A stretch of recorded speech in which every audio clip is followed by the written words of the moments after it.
Live Life Aberdeenshire are delighted to bring to you our Book Week Scotland Author Talks.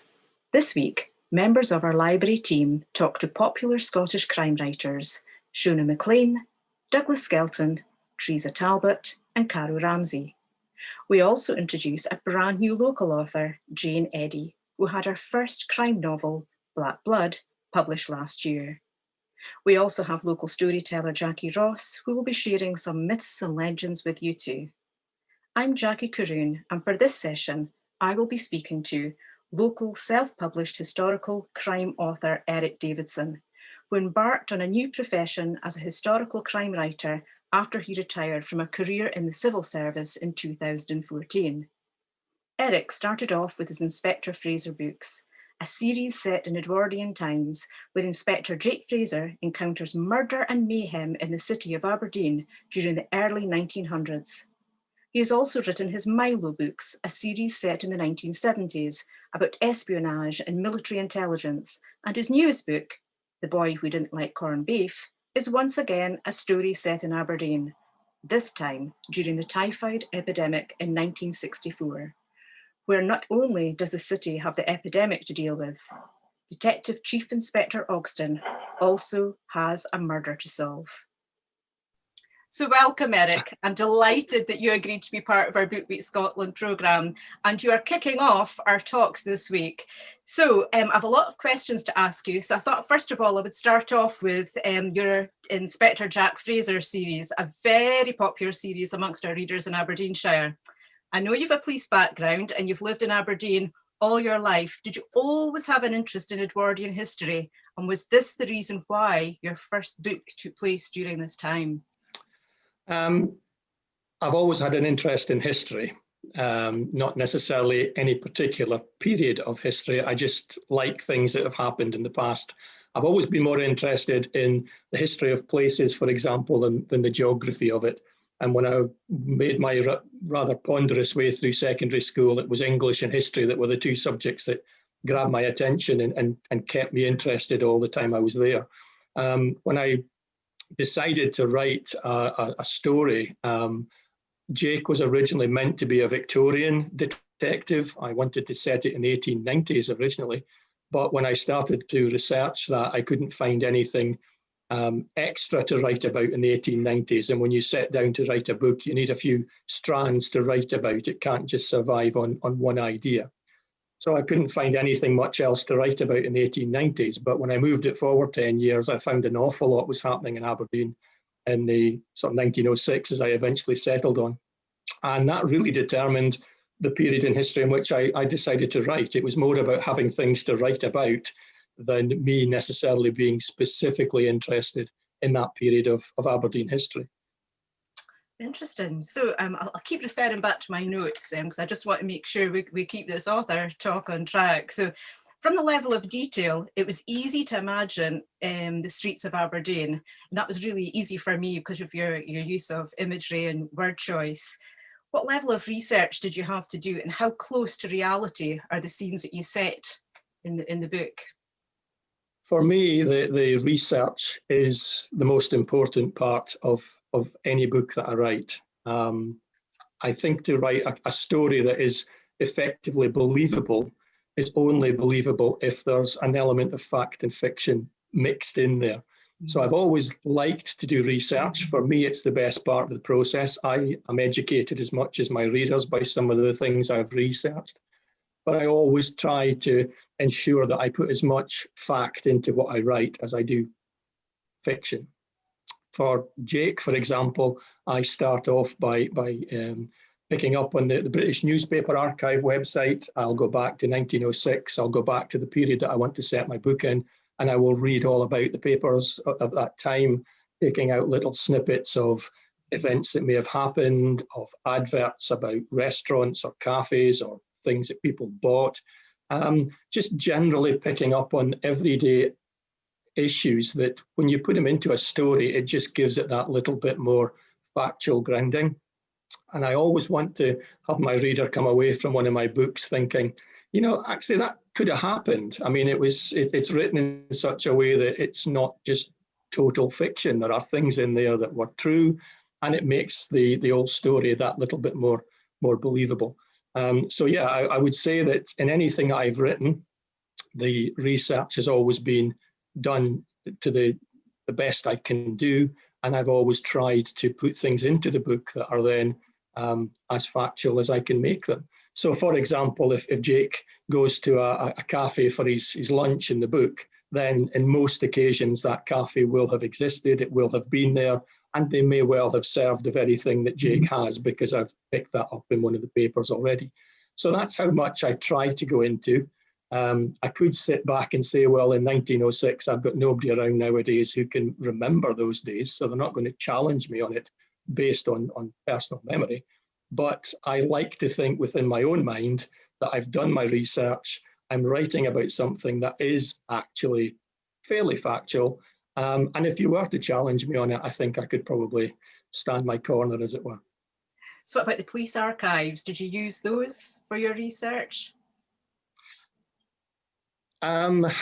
There's a little bit started that off. I got my first idea from the police archives, although I didn't actually end up using that particular idea, but it was something that maybe sparked the interest to sort of stay in that period of history, shall we say. But in actual fact, the police archives weren't something that I got much time to get involved with, because I came upon the idea of writing pretty much as I was leaving Grampian Police. So I didn't really give myself an awful lot of time to make good of what they might have been able to offer me. So yes, I used them initially, but very quickly had to move away and find my own way of researching. Well, you do it very well, because you certainly make the whole scene realistic, and I really enjoy your Jack Fraser series indeed. So I must confess I haven't read your MILO series, which is about military intelligence set in London in the 70s. And I know from speaking to you in the past, this series has been slower to take off. Why do you think that is? It's been slower than the Jack Fraser series.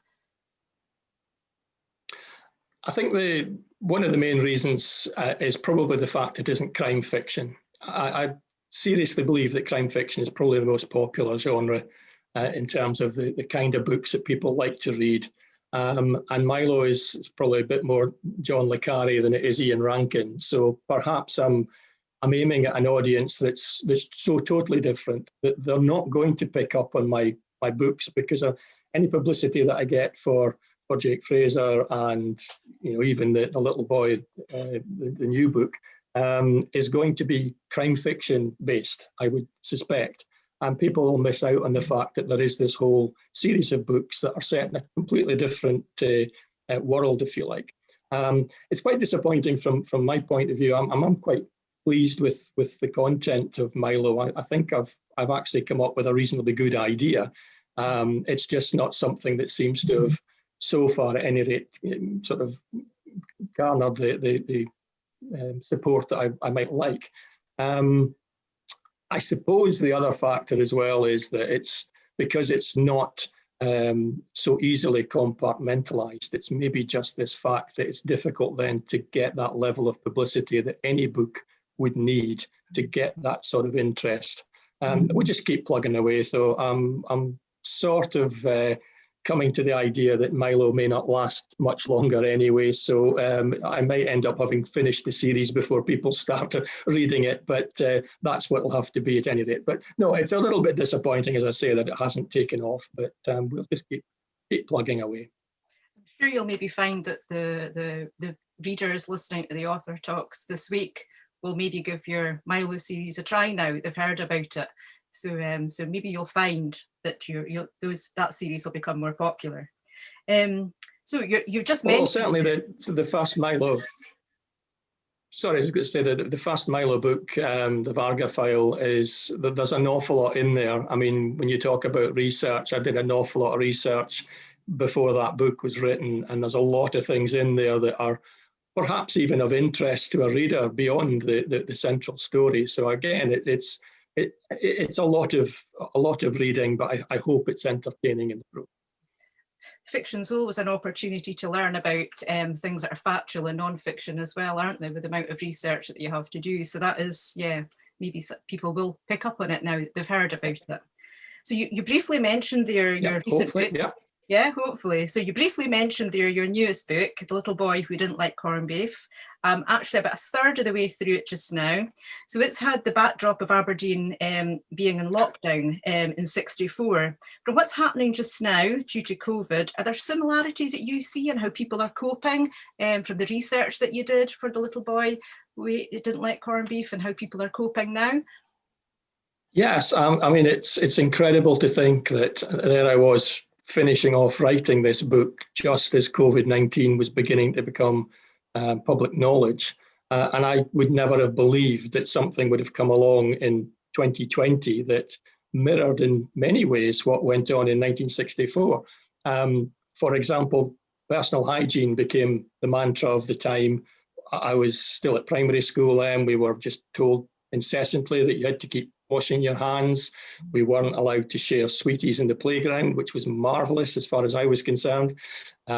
We weren't supposed to share anything at the time because it was expected it would transfer the illness or the disease. There was a general sense of ostracizing Aberdeen. The idea of people travelling here kind of stopped. Nobody wanted to come near us because it was seen that we had almost had the plague in Aberdeen. It was. I think there was more fear about probably over the typhoid in 1964 than maybe seems to be the case nowadays over COVID. There was a general fear, I think, hanging over the city in 1964. Nobody really wanted to catch the disease because, as I said, they really thought it was as bad as the plague had been back in medieval times. If you got it, you were dead pretty much, which of course wasn't true. And so many false impressions and so many wrong ideas came out of 1964, and there may be a few of them kicking about regarding COVID as well. I don't really know.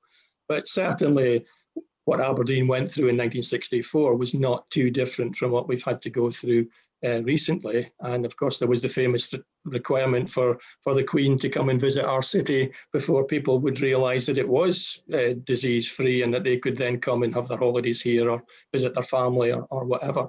I mean, I remember in that year that we went down to London as a family.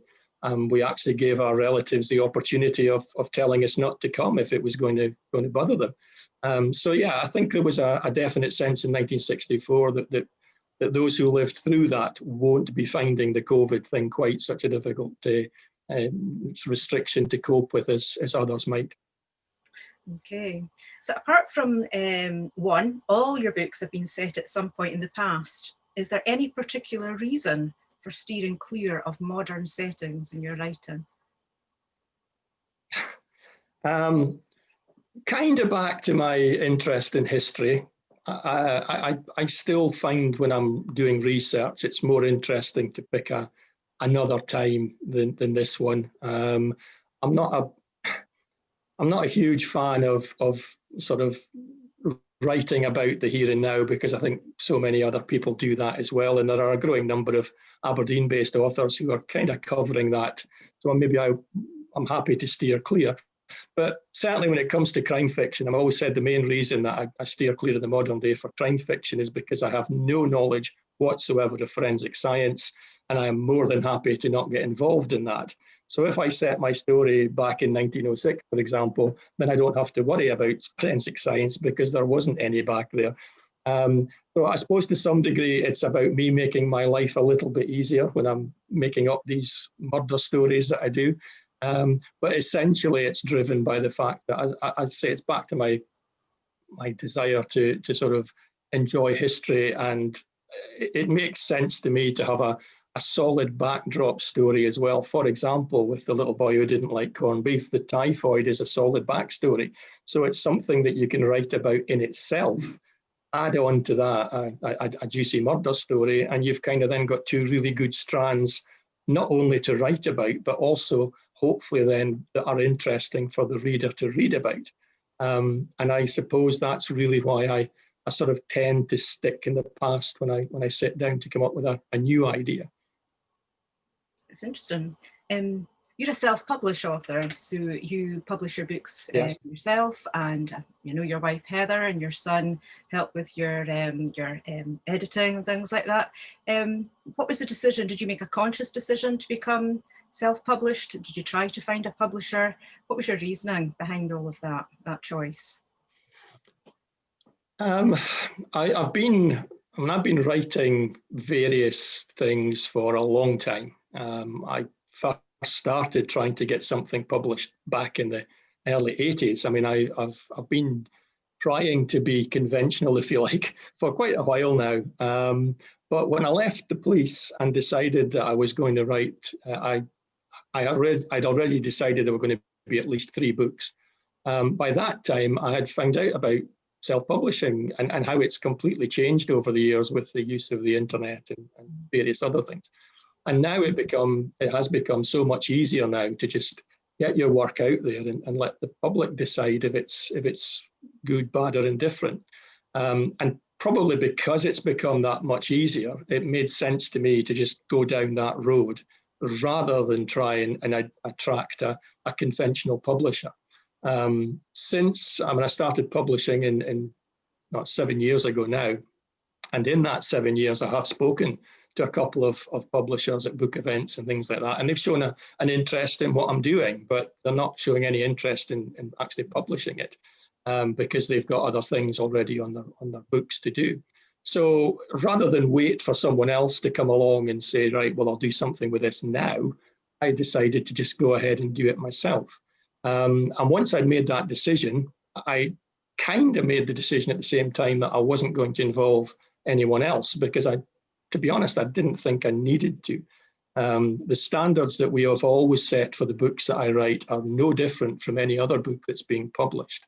And it's just fortunate for me that I have a fairly creative family in various ways. So they're able to pitch in and we all do a bit for each other. And in doing that, we get it done that bit quicker and we get it published that bit quicker. And so far from the feedback I'm getting, I don't think we're failing in any way by going down that road. I think it's becoming more and more difficult nowadays to attract conventional publishing. I think there's a lot of people trying to get into writing, which is great. And a lot of people now are finding that self-publishing is the easiest way that they can get their work out into the public domain. And as I say, the readers will soon decide whether they're interested in what you're doing or not. And fortunately for me, these 7 years have been fairly successful. So I'm quite happy with what I've achieved in that time. And I'm still quite happy that I've gone down the road of trying as much as possible to do it all myself and with the help of the family, ourselves. Do you ever find that maybe you've decided there's going to be something going to happen with one of your key characters and one of your family say, oh, no, don't do that, try this, or do they try and drive how you're going to tell the story? No, I think it's fair to say that there's been many changes made through other people's. The problem with writing is it's such a singular activity. I mean, only the writer is involved in the process right up until the time when somebody can actually take it off them and go and proofread it, for example. So for all the time that you're working on it, which could be, in my case, anything up to a year, it's only been inside my head and it's only been me that's been thinking about it. So obviously there will be mistakes made because there are glaring things maybe that somebody else will notice in 30 seconds that I've spent a year looking at and didn't notice myself. One of the main things that Heather picked up on is the way in which characters interact with each other. She will often say, well, no, I don't think Jake would be saying that or wouldn't do it in that way.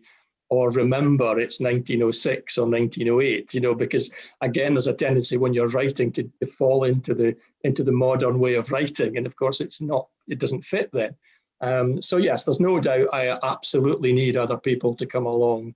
And as I've always said, they need to come along with that level of honesty. They need to be able to say to you, look, this isn't right or this isn't working, go back and have a look at it. There's nothing worse than a friend knowing that you've written something that's not very good, but not wanting to upset you. They'll tell you to your face they think it's marvellous, because that's not doing anyone any favours at all.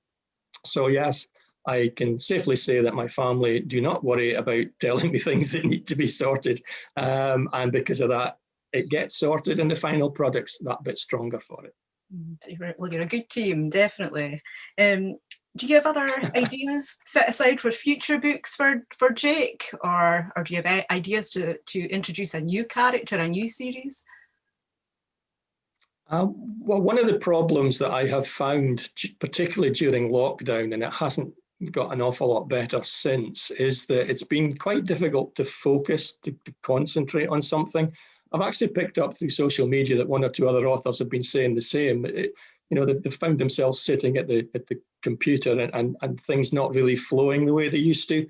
And that's certainly been the case with me. I've become a bit of a creative butterfly these last few months. I've had lots of ideas that I've started, but so far none of them are particularly close to being finished.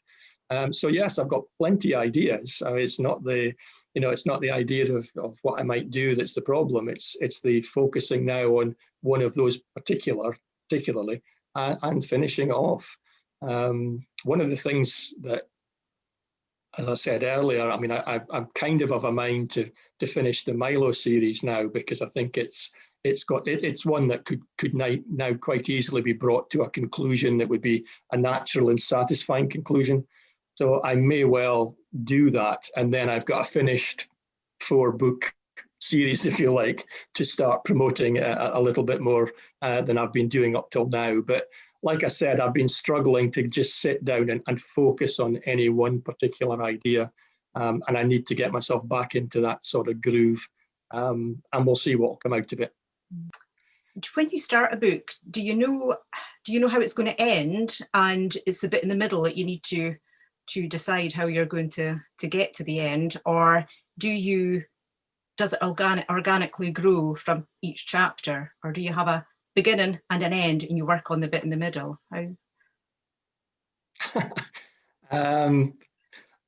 To be honest, when I start writing, I think I've got an end. I think that might be the way to put it. I haven't as yet ever got there, and it's been the ending that I thought it was going to be.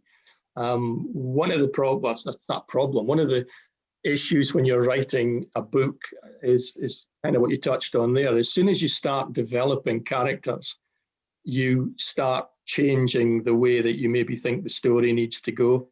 And the more that a character takes you down a certain road might take you further away from where you thought you were going with the story. So to some degree, yes, it is organic. It does grow as you go along. And along with that, as soon as you start developing the story, the ideas develop with it. So what might have seemed like a really good idea when you started becomes a rather poor one by the time you've maybe written half the book. Or in some cases, it's an idea or an ending that just needs that little bit of change before you actually get there. I mean, I've always worked on the principle that if I don't know exactly how the book's going to end when I start writing it, then my reader shouldn't be able to second guess me, because I shouldn't be obviously giving away the end, seeing as I didn't know what it was myself until about 3/4 of the way through the book. So I think there's an element of, yes, you have to have a structure, you have to have some kind of storyline thought out, but that storyline has to allow itself to be developed and changed as is necessary by the characters you now start talking about, or even by the fact that you describe something and you suddenly think, well, actually, if that happens there, such and such can't happen 50 pages down the line. I'm going to have to change that. And that, to some degree, is the joy of writing a book. It's having this constant fight with yourself to come up with what finally and hopefully is the right product. And that does come about through a lot of hard work at times. Much as people might think you just sit down and write a story, it's not as simple as that. I only wish that it was. It needs some thinking out, and it needs time and developing. And as I said, most times now, where I thought I was going with a story, I will end up going somewhere else. Okay. So far, all your books have been written under the banner of crime fiction. Would you ever consider writing, say, science fiction or a non-fiction book maybe about crime?